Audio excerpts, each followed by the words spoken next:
Modern देवरानी। अर्पिता की शादी राकेश से तय होती है, जो एक सरकारी नौकरी करता था। अरे चाची, अर्पिता इतनी सुंदर, पढ़ी लिखी और मॉडर्न लड़की है, फिर कहाँ आप इसकी शादी ऐसे घर में कर रही हैं? अरे लड़का सरकारी नौकरी करता है, इंजीनियर है, खूब कमाता है, खूब मेहनत की है लड़के ने इस नौकरी के लिए। अर्पिता भी राकेश को पसंद नहीं करती थी, लेकिन पिता ने हाँ कर दिया तो शादी के लिए मन मारकर तैयारी कर रही थी। हाँ माँ, चाची ठीक ही तो कह रही हैं। पता है मेरी सहेलियों के पति कितने मॉडर्न हैं। अरे देख बेटा, तू मॉडर्न है ना, वो पढ़ने लिखने वाला गांव का होनहार लड़का है, तू जैसा रखेगी रहेगा। अब तक कोई उसकी केयर करने वाला नहीं था, है तो सिर्फ एक भाई भाभी, और माँ पिता तो गांव में ही रहते हैं। अर्पिता का मुंह बन जाता है।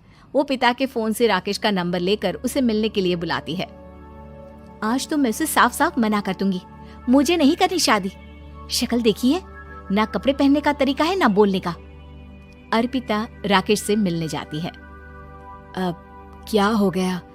आपने मुझे अर्जेंट मिलने को बुलाया, सब ठीक तो है ना? हाँ सब ठीक है, पर मैं आपसे कुछ कहना चाहती हूँ। आप ना इस शादी से मना कर दे। राकेश की आंखें अर्पिता की इस बात से लाल हो जाती है। वो रोंदे गले से कहता है, लेकिन शादी की सारी तैयारियां हो गई हैं। मैंने आपके साथ एक अच्छे भविष्य का सपना भी देख लिया है। ऐसा मत करिए प्लीज। माँ पिता के अलावा मैंने किसी को दिल से अपना माना है तो वो आप ही है। देखिए, मुझे आपसे कोई समस्या नहीं है, लेकिन आप मेरे जैसे नहीं हैं। मैं मॉडर्न लड़की और आप। मैं आपसे वादा करता हूँ, जब तक आपके लायक नहीं बन जाता मैं कभी आपसे बीवी का हक नहीं मांगूंगा। अर्पिता राकेश का प्यार देखकर पिघल जाती है और शादी के लिए हाँ कर देती है।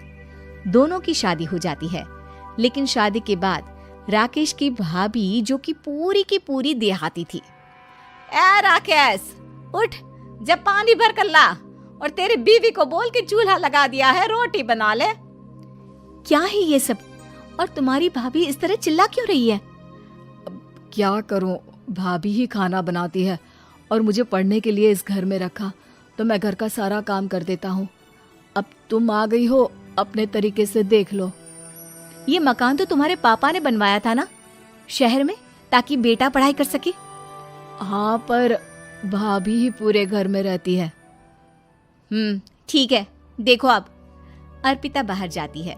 सूट पहनी अर्पिता को देखकर जेठानी का पारा हाई हो जाता है।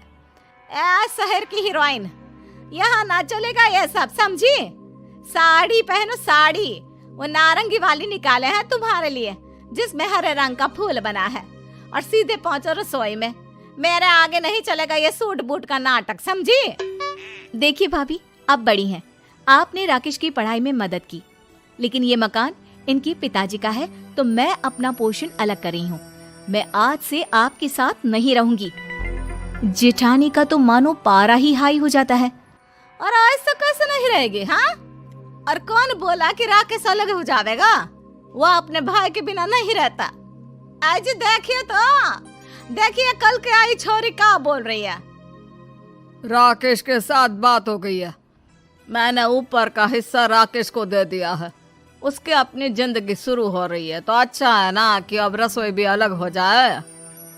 अर्पिता राकेश की ओर फक्र से देखती है कि उसने अर्पिता के लिए स्टैंड लिया। अर्पिता बाजार में जाकर सारा रसोई का सामान ले आती है। पिता के दिए सामान से घर सजाती है और अपने तरीके से पूरे घर की सजावट करती है। शाम को राकेश ऑफिस से आता है। कुर्ता पैजामे में राकेश को देखकर, अरे ये क्या पहना है? भाभी सिलती है ना कुर्ता, मैं सारी कमाई भाभी को ही दे देता हूँ। लेकिन अब ना बीवी को देना होगा, क्योंकि भैया भी अच्छी नौकरी करते हैं। भाभी अपने पति का पैसा संभाले और मैं अपने पति का पैसा संभालूंगी। तभी भाभी आ जाती है। अरे देखो, बहुत हो गया। हाँ, अलग रहने तक तो ठीक था, लेकिन पैसा हम एक फूटी कौड़ी नहीं देंगे। बचपन से तुम्हारे पति को हमने पाला है, उसका हिसाब दो। अच्छा, हिसाब चाहिए? कितना पढ़ी हैं आप जो आपको हिसाब चाहिए? बड़े भाई हैं उनकी, जिन्होंने उन्हें पढ़ाया लिखाया, वो हिसाब मांगेंगे तो जरूर दे दूंगी भाभी। अरे देख, हाँ, अगर तूने पढ़ाई की है तो मैं भी अंगूठा छापना हूँ। अरे 5 की क्लास तक पूरी पढ़ाई की है, समझे? वैसे भी कल इन लोगों के माँ बाबूजी आ रहे हैं गांव से, वही लोग ठिकाने लगाएंगे तुझे। अगले दिन सास ससुर आते हैं, दोनों बहुत ही सीधे लोग। अच्छा किया जो ऊपर के हिस्से में राकेश की गृहस्थी लगा दी। अब दोनों बेटे अपना अपना देख ले। छोटी बहू कहाँ है? अरे बहुत ही चालाक है माँ जी, ऐसी जबान चलाती है जैसे दर्जी कैंची चलाता है। वैसे बहू तुम भी कम नहीं थी। और सुनाओ। तभी छोटी बहू सास ससुर के पैर छूकर उन लोगों को चाय और नाश्ता देती है। माँ जी, आप थक गई होंगी, मैं खाना लगा देती हूँ, ऊपर आ जाइए चाय पीकर। अरे बस बस, यही रहेंगे वो, क्योंकि बड़ी बहू मैं हूँ। हमेशा से इनके माँ बाबूजी मेरे पास ही आए हैं।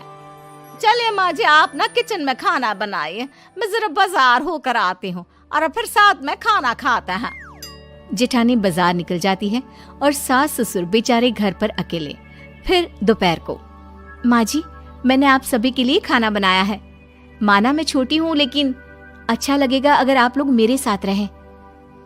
वैसे भी यहाँ है कौन बेटा, चलो ऊपर राकेश के पास ही चलते हैं। सास ससुर दोपहर का खाना खाकर वहीं आराम करने लगते हैं कि जेठानी आ जाती है। अरे वाह, ये तो वही बात हुई ना, कल की आई को पूरा परिवार और हम अकेले के अकेले। भाभी देखिए, परिवार में प्यार से रहा जाता है, ना कि चालाकी से। अम्मा खाना कैसे बनाती, पहले ही गांव से थक कर आई हैं। हाय रे दया, तो मैं का बाजार से ऐस करके आ रही हूँ। अरे भूख के मारे मेरा सर दर्द हो रहा है, पर यहाँ मेरी फिक्र कौन करेगा। अरे तो किचन में खाना है, लगा देती हूँ मैं भाभी। बड़ी बैठकर खाना खाती है और शाम को जब राकेश घर आता है। अरे राकेश, तू तो पूरा हीरो